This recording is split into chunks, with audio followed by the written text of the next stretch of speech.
students. This week is another exciting and interesting topic, and the topic is pricing. In it, I'm going to be looking at the meaning of pricing. I'll also look at the meaning of price. What is a price? Then I'll go further to look at the importance of pricing in agriculture. Again, I will look at the factors that will determine the price of agricultural product. Why don't you sit back, relax, and pay attention to all I will be discussing this week. Thank you. Pricing is that negotiation that takes place between a buyer and a seller. It's actually the process of establishing a selling price for a farm product. Here, the buyer is asking how much. It is left for the seller to now look at the product and give actual price, which is going to sell to the buyer. Pricing your product can be difficult. You want to ensure you make a profit on each sale. However, price too high and you may scare away your customers. Price too low and you'll lose money. So when planning to sell direct to your buyer, how do you determine the right price? Many businesses use one or a combination of two common pricing tools. Cost-based pricing is where a markup is added to your total cost of production. The markup would equal the amount of profit you wish to make. In this case, it's $2 per unit, or 50%. With competition-based pricing, you'd select a few similar products from your competitors and compare their value against your own and price accordingly. If your product is of high value, then you should be charging a higher than average price. When using customer-based pricing, your price is based on your customer's perceived value of your product. The focus here is to price it at a level in which your customer can justify their purchase decision. Regardless of which method you choose, you need to balance what your customer will be willing to pay with what you need to make in terms of a profit. Low profits will limit your ability to invest in future growth or survive short-term changes in your cost of production. Don't leave money on the table, and instead, price your products for. What is a price? Have you been to a supermarket or any standard store where the price of goods and services are fixed? Do you think you can price in such situation? No. We are only talking of a local market where goods and services are sold locally. That is where you can price. Price is the actual amount of value placed on goods and services. This price is that ability for the buyer to be able to pay and take the service or goods from the seller. It shows that you are willing and able and ready to pay for that services. Do you know that farmers produce to sell so that they can make more money or profit from their business? Yes, of course. Most times farmers look forward to higher prices for their farm produce. So let's see some of these importance. Number one, it enables a farmer to recover or to recoup his cost of production. Looking at these farm products that are here, it takes almost a year for this yam to be produced. And before it was produced, it has to cover clearing, digging, and so many other activities that have to take place between the production, between the planting and the harvesting of this yam. So the farmer will definitely put all this into consideration while selling his farm produce. So in fixing price for this product, the farmer have to consider all he has spent throughout the entire year. Also, it will enable the farmer to determine the profit margins of a farmer. Now, what we are saying here is that the farmer definitely aim at making a profit. So he will put all those things I've said before into consideration, add his own expense or additional cost in order for him to make a profit. So this will now enable the farmer to determine the particular price each of these products will be sold after harvest. So in selling a particular one here, you have to consider so many things like the quality and the quantity and the price it will finally fix for that product. It also guarantees the farmer his income from the production effort. Remember, a lot of effort has been put into production process in producing the tomatoes you are looking at here. So it takes a lot of things into it. Things like variable factors, which we may likely discuss later, that is in labor, talking about your input, fertilizer, and every other thing that we put into position. Then even the fixed factor, the land, all these are considered before arriving at a fixed price for this product. And this will now lead to improvement or expansion of his farming activities, thereby increasing more product into his production process. And finally, pricing determines the total sales of a farm product, and so on and so forth.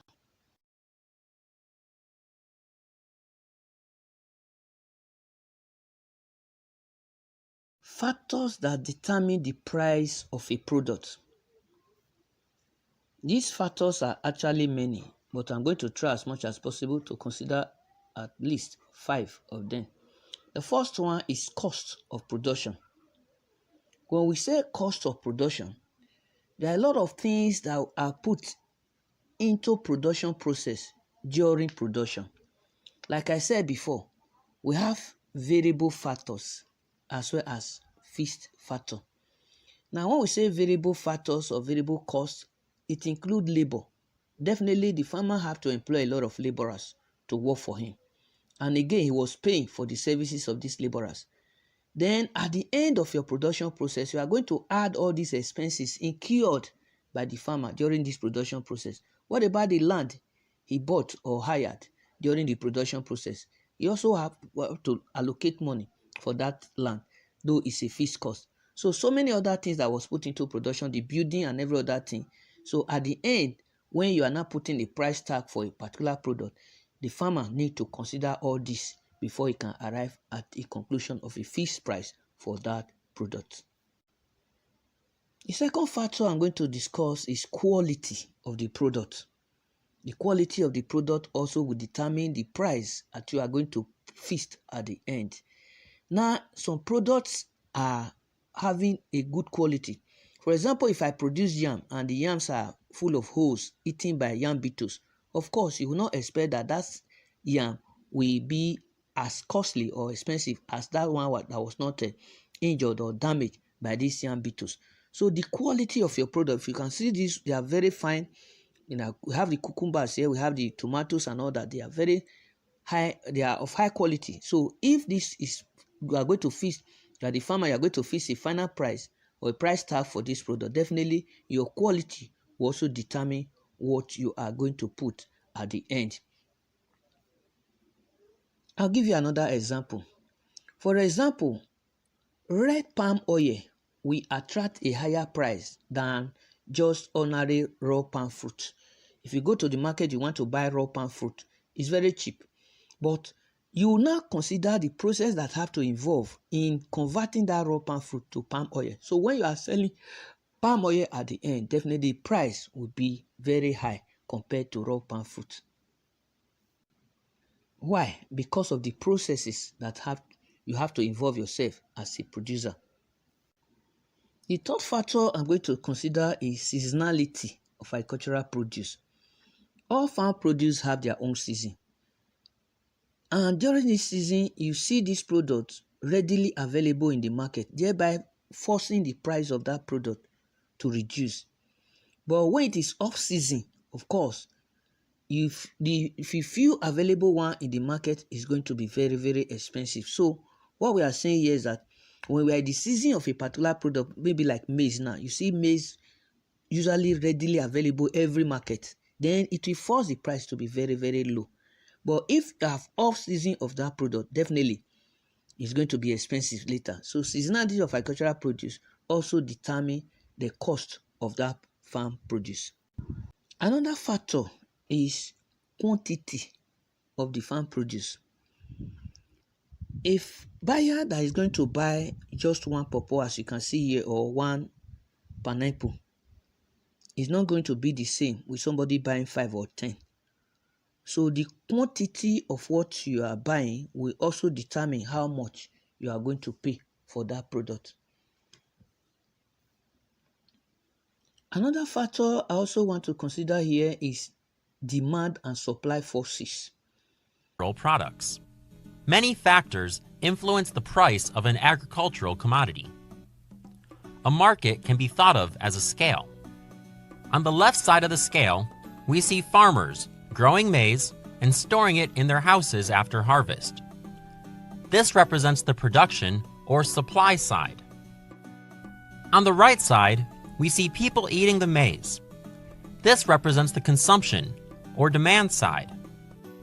The harvested maize is transported from the farmer's side to the consumer's side. We notice that supply and demand are in balance, and the indicator for the maize price marks 100 units for each bag of maize. Now we observe what happens when the people continue to consume the maize while the farmers have not produced any new maize yet. The scale gets out of balance.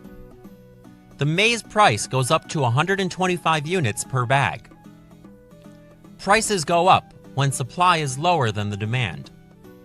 We call this situation undersupply. As it rains, the farmers grow maize. When they harvest it, the price goes down to 75 units per bag because of an oversupply. People continue to eat the maize, which reduces the oversupply of the crop. As supply and demand become equal, the price goes back to 100 units per bag. A new growing season of maize arrives, and it doesn't rain much, so the maize harvest is poor. Maize consumption continues steadily, but there was not enough maize harvested to meet the demand. The maize price increases to 200 units per bag. Since the price of maize is high, some people decide to invest in maize farming. Next season, the maize harvest has increased due to more maize farmers. Due to this strong oversupply of maize, the price goes down from 200 units per bag to 75 units per bag. Now we notice some changes on the demand side. A maize factory is built to produce animal feed. The animal feed factory buys a lot of maize and causes the maize price to go up to 150 units per bag. A trader decides to buy cheap maize from a neighboring country and sell it in his own country. This extra supply of maize causes the price to level out between both countries.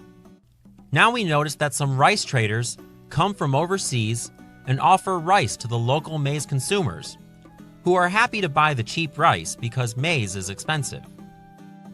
Some maize consumers become rice consumers. This causes less demand for maize because they now consume rice. Many factors influence the price of an agricultural product, such as crop supply and demand, the weather, the consumer's choices, the new uses of the product, situations in other nearby countries, and substitution of other crops. A farmer wants to know how the price of his crop will change. The farmer wants to know the best time to sell and whether he needs to sell or store. A farmer should be aware of all the factors that affect the supply and demand of his crop, as these will influence the price. Farmers must look for information about the current status of the market. This can be done by relying on market analysts and marketing advisors, who can tell the farmers about the market situation and the market trends. This will help the farmers make good decisions about how to sell and store their crop, as well as what to produce next year. As you know, demand is the quantity of goods and services consumers are willing and able to pay for at a particular price over a period of time. While supply is the quantity of goods and services producers, this time we are talking about producers, are ready and able to supply to the market at a particular price over a period of time.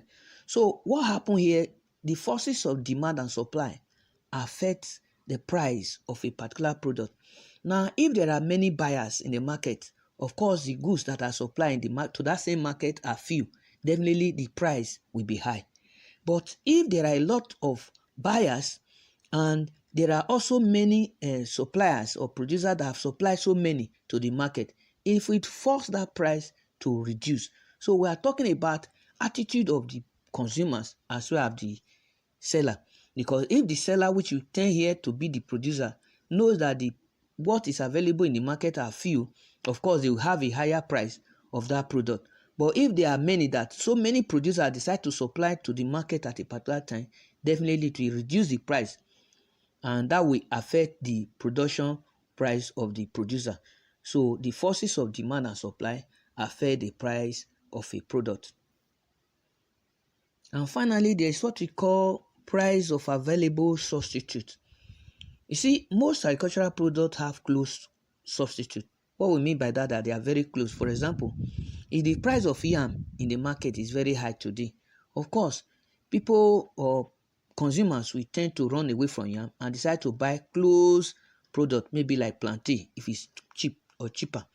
Similarly, as you can see, we have meat here, beef.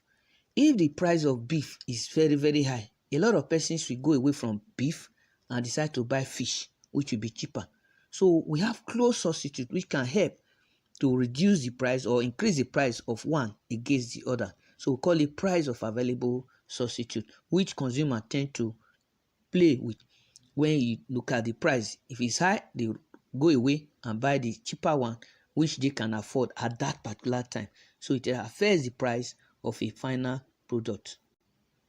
So all I'll be discussing are those factors that have actually helped us to determine the price of agricultural products. Thanks for watching my video. I hope it was really an interesting and exciting topic. Bye.